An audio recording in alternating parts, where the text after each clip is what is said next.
Moi moi! Tällä viikolla meillä on tämmöinen edullisuusteemana. Tehdään maukasta ruokaa, hyvää ruokaa, mutta edukkaasti. Ja se on näin alkuvuoteen hyvin tärkeä piirre myös. Luvassa on nyt seitiä, ehkä aika monelle tuttu kala. Eli monesti just pakastealtaasta löytyy tätä seitiä. Ja voi sanoa, että se on tämmöinen turskan sukunen kala, mikä kasvaa tuolla Atlantilla. Ja nyt tehdään tämmöinen siemen kuorotettu seiti, eli otetaan täältä nämä miedolla lämmöllä sulatetut seitipalat. Nämä on jo valmiiksi annospaloiksi leikattu tänne pakettiin. Laitan tähän uunivuokaan. Kevyesti kannattaa laittaa vähän voita tuohon annosvuon pohjalle, niin antaa pikkusen makua ja sitten irtoaa paremmin. Ja tosiaan niin kala kannattaa aina miedolla lämmöllä sulattaa, niin ei tule sitten liikaa sitä nestehävikkiä sieltä. Sitten tämä kuorute, monestihan kuorute laitetaan suoraan kalan pinnalle, mutta nyt mä laitoin vähän voita ja sitten sinne korppujauhoa ja kurkumaa, eli kurkuma antaa kivan värin. Monethan esimerkiksi käyttää karria aika paljon just tämmöisissä uuniseitissä, mutta tämä kurkuma toimii aika hauskasti sen kanssa. Näiden aineiden lisäksi täällä on auringonkukan siemeniä ja siitä oikeastaan toi nimikin tulee, eli siemen kuorutettu toi seiti.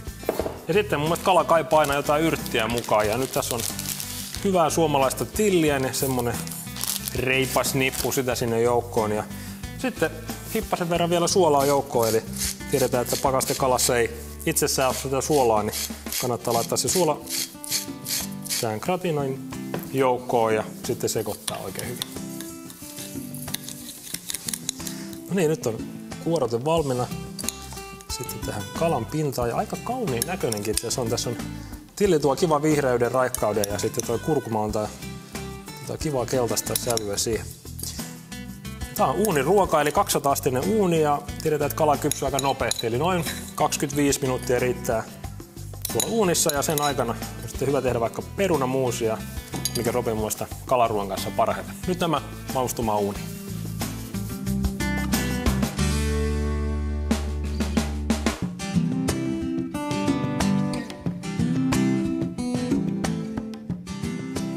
Kala tuli uunista, kaunis kuorute ja nyt pieni tuunausvinkki vielä, eli laitetaan perunamuusi lautaselle ja nyt saadaan siihen vähän raikkautta, niin voi tuonne perunamuusikattilaan ja laittaa esimerkiksi limeen tai sitruunan kuorta tai mehua, mutta mä nyt raastan vähän tätä limeen kuorta tähän perunamuusin pintaan. Antaa kivaa tekstuuria ja tuommoista pintamakua siihen. Sitten täältä kuuma, hyvin paistunut kala.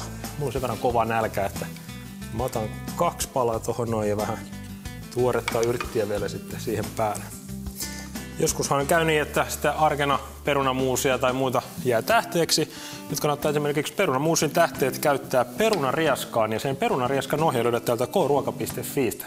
Kannattaa se käydä katsomassa ja tehdä hyviä ruokia. Moi moi!